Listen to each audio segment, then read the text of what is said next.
5 तारखेच्या ठाकरे बंधूंच्या विजय मेळाव्याची आणखी एक पत्रिका समोर. विजय मेळाव्याला आवर्जून उपस्थित राहण्याचं ठाकरे बंधूंचं आवाहन.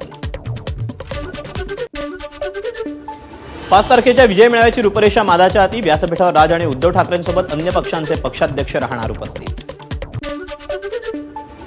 वाळूच्या 24 तास वाहतुकीला परवानगी. महसूल मंत्र्यांची विधानसभेत घोषणा. वाळू उत्खननाला मात्र सकाळी 6 ते संध्याकाळी 5 पर्यंतच परवानगी.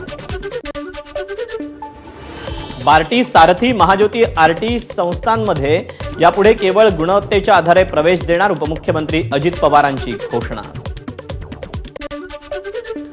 राज्यातील वाहतूक संघटनांनी विविध मागण्यांसाठी पुकारलेला संप सुरूच ठेवण्याचा निर्णय. मागण्या मान्य न झाल्यास आंदोलन तीव्र करण्याचा इशारा.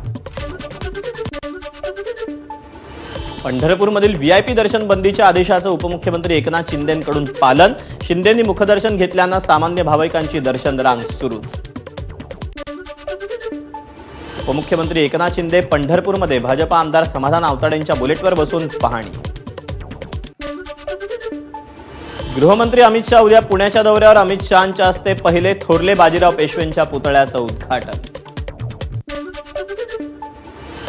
ठाण्यात कचरा डेपोचा मुद्दा पुन्हा पेटणार. सत्ताधारी शिवसेनेचा मनपा प्रशासनाला 10 जुलैचा अल्टिमेटम.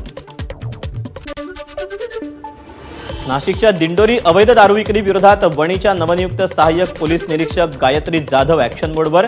एकानं चक्क देवाऱ्यासमोर लपवून ठेवलेला दारूचा साठा केला जप्त. कोल्हापूरच्या सीपीआर रुग्णालयात मृतदेहाची हेळसांड. तब्बल 1 तासाहून अधिक वेळ मृतदेह पावसात ठेवून कर्मचारी गायब. रायगडच्या म्हसळा तालुक्यात अल्पवयीन आदिवासी मुलगी गरोदर. 20 वर्षांच्या नवऱ्याला म्हसळा पोलिसांकडून अटक. सोलापूरच्या उघडेवाडीत माऊलींच्या पालखीच्या रिंगण सोहळ्यादरम्यान चोपदाराकडून महिला वारकऱ्याला धक्काबुक्की. डोक्यावर तुळस घेऊन चालणारी महिला खाली पडली. पंतप्रधान नरेंद्र मोदी घाना दौऱ्यावर. घाना प्रजासत्ताकाच्या संसदेला मोदींचं संबोधन. सन्मानाबद्दल मोदींकडून आभार व्यक्त. स्वदेशी स्रोतातून 1.5 लाख कोटींच्या संरक्षण खरेदीला मान्यता. संरक्षण खरेदी परिषदेचा बैठकीत मोठा निर्णय. स्वदेशी डिझाईन विकासाला चालना देण्यासाठी प्रस्तावांना मंजुरी. इस्रायलकडून इराणच्या रहिवासी भागात हल्ले. इस्रायलकडून सुरू असलेल्या हल्ल्याचे व्हिडिओ व्हायरल.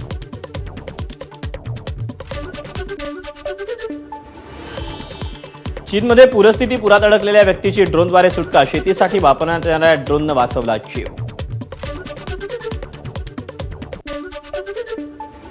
मुसळधार पावसामुळे छत्तीसगडच्या बस्तरमधील चित्रकूट धबधबा प्रवाहित. धबधब्याचं अकराळ विकराळ रूप. 200 कोटींच्या मनी लॉन्ड्रिंग प्रकरणात बॉलिवूड अभिनेत्री जॅकलिन फर्नांडिसला मोठा धक्का. दिल्ली उच्च न्यायालयानं जॅकलिनची याचिका फेटाळली. भारतात होणाऱ्या आशिया कप हॉकी स्पर्धेत खेळण्याची पाकिस्तानला परवानगी दिली जाईल. क्रीडा मंत्रालयाच्या सूत्रांची माहिती.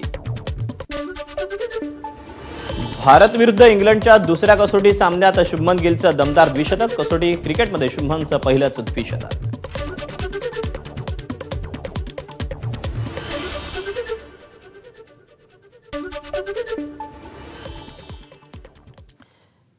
आणि यानंतर